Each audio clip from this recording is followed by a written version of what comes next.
ओह God, यहाँ तो पूरा श्रिंक भरा पड़ा है गंदे बर्तनों से। सब बर्तन जूठे पड़े हैं। अब मैं खाना कैसे बनाऊं? ये मेरी देवरानी दिव्या भी ना एक नंबर की आलसी है। सुबह जब शीला बर्तन धोकर जाती है तब तो सबके लिए नाश्ता बना लेती है, लेकिन जब शाम को यहाँ बर्तनों का पहाड़ इकट्ठा होता है तो वो महारानी अपने कमरे में चूहे की तरह डूबकर बैठ जाती है। अभी बताती हूँ मैं इसे। दिव्या, अरे ओ दिव्या, कहाँ है? क्या हुआ जेठानी जी? मुझे बिग बॉस देखना है। अरे मुझे यहाँ सबके लिए रात का खाना बनाना है, लेकिन यहाँ तो बर्तनों का ढेर लगा हुआ है और तू महारानी है कि जिसे अपना बिग बॉस देखना है। चल पहले जल्दी से सारे बर्तन धो। हैं? क्या मैं बर्तन धो? ना बाबा ना, मैंने आज ही मैनिक्योर करवाया है, फिर उसके पैसे वेस्ट चले जाएंगे। ये तो तेरा हर हफ्ते का बहाना है। जब जानती है कि घर के कामकाज में खराब होना है तो क्यों बेकार पैसे फूक कर आती है। चल अब बर्तन धो, मुझे खाना बनाने में देर हो रही है। एक बार कह दिया ना नहीं धोऊंगी, आप धो लो, मैं खाना बना लेती हूँ। इसी तरह दोनों एक दूसरे पर बर्तन धोने का काम टाले जा रहे थे। उधर बाहर डाइनिंग टेबल पर बैठे घर वाले खाने का वेट कर रहे थे। हे राम, खाना कहाँ रह गया? मेरे पेट में तो चूहे कूद रहे हैं, लेकिन ये रसोई से आवाज कैसी आ रही है? माँ लगता है दोनों फिर से शुरू हो गई। धत तेरी की, फिर तो मिल गया हमें आज भी खाना। अनुज बेटा ऐसा कर, तू बाहर से ही खाना मंगवा ले। एक दिन इन दोनों बिल्लियों की लड़ाई में भूख के मारे ही मैं परलोक न सिधार जाऊं। हाँ भी ऑर्डर कर देता हूँ मैं, वैसे भी हमारे पास और चारा भी क्या है। उधर दोनों अभी भी बहस ही किए जा रही थी। ठीक है, फिर नहीं धोने ना तुझे बर्तन, तो मैं भी कोई खाना वाना नहीं बनाने वाली। रहो सब भूखे आज।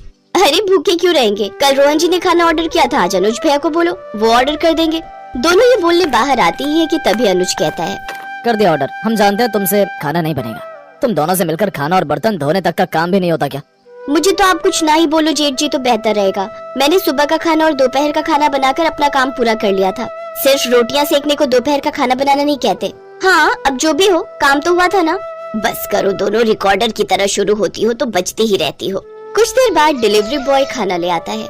सब चुपचाप। अगली रात दोनों में फिर से रात की रसोई का संग्राम छिड़ जाता है। तभी पड़ोस की कमला आंटी वहाँ आती है।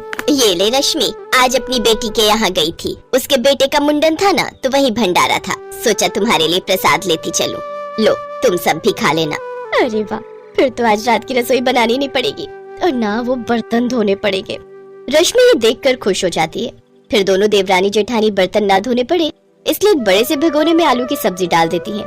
एक कटोरे में हलवा और बड़ी सी परात में पूरियां परोस देती हैं। फिर सबको उसी में एक साथ खाने को कहती हैं। तुम पागल हो गई हो क्या? सब इसमें एक साथ कैसे खाएंगे? चल तो दिव्या, जरा इन्हें खाकर तो दिखा। दोनों पूरियां तोड़कर सब्जी में डुबोती हैं, खाने लगती हैं। उन्हें ऐसा करते देख सबको उन पर गुस्सा तो आ रहा था, लेकिन वो खाने के अलावा उनके पास और कोई चारा नहीं था। वो रात तो जैसे तैसे कट गई, लेकिन अगली शाम फिर वही कहानी छिड़ गई। देख, कल तो कमला आंटी भंडारा दे गई थी, लेकिन आज तो तुझे बर्तन धोने ही पड़ेंगे। क्या दीदी, मैं बहुत थक गई हूँ, आज रहने देते हैं। मैं उनसे कहकर बाहर से खाना मंगवा लेती हूँ। ये सुनकर रोहन गुस्से में आ जाता है। चुप रहो, अपना मुंह बंद रखना। आज हम दोनों में से कोई भी बाहर का खाना ऑर्डर नहीं करेगा। जाओ दोनों रसोई में और खाना बना कर लाओ। दोनों डर के मारे किचन में चली जाती है। क्या करे दीदी, अब तो रात की रसोई करनी पड़ेगी। अच्छा एक काम करते हैं, आप ये बर्तन धो लो तो मैं सबके लिए पुलाव बना दूंगी। हा, आई बड़ी बर्तन धो दो, खुद धो ले समझी। और रही उन लोगों के बाहर का खाना ना खाने की बात, तो कोई बात नहीं, हम उन्हें बाहर का खाना मंगवाने के लिए नहीं कहेंगे और ना ही हम खुद घर पर बनाएंगे। मैं कुछ समझी नहीं। रश्मि डब्बे समेत नमकीन, मुरमुरा और बिस्कुट लेकर घर वालों के सामने रख देती है। ये रहा आप लोगों का आज का खाना। इन दोनों का बस चलेगा ना तो हमें रोज मंदिर के बाहर लंगर में बैठकर ही रात का खाना खाना पड़ेगा। इनके रहते तो हमें रात की रसोई नसीब ही नहीं होगी। बस बस बहुत हुआ, आज तो हम जैसे तैसे ये खा लेते हैं, लेकिन अगर कल से खाना नहीं मिला तो फिर तुम लोगों की खैर नहीं। जी ठीक है, लेकिन उनके पास इसका भी जुगाड़ था। अगले दिन दिव्या बाजार से जाकर कुछ डिस्पोजेबल प्लेट्स ले आती है। यार दिव्या, खाना तो डिस्पोजेबल में खा लेंगे, लेकिन खाना बनाने के लिए तो वो बर्तन धोने ही होंगे ना। कुकर, कढ़ाई, ये सब तो चाहिए ही ना। फिकर नॉट, ये देखो 2 मिनट में बनने वाली मैगी, अब हम सब यही बनाएंगे। दोनों फिर से काम चोरी दिखाती हैं और नूडल्स बनाकर डिस्पोजेबल में डालकर दे देती हैं। ये देख तीनों अपना माथा पकड़कर बैठ जाते हैं। लेकिन अगले दिन सास ने दोनों बहुओं को सबक सिखाने का फैसला किया। अगली शाम रसोई से बर्तन धोने की आवाज आती है। दीदी, अभी तो हम रसोई में गए भी नहीं, फिर ये बर्तन धोने की आवाज कहाँ से आ रही है? चलो देखते हैं। दोनों अंदर जाकर देखती हैं तो अनुज बर्तन मांज रहा होता है, रोहन धो रहा होता है और बूढ़ी सास पार्वती खाना। उन दोनों को बड़ी शर्मिंदगी होती है।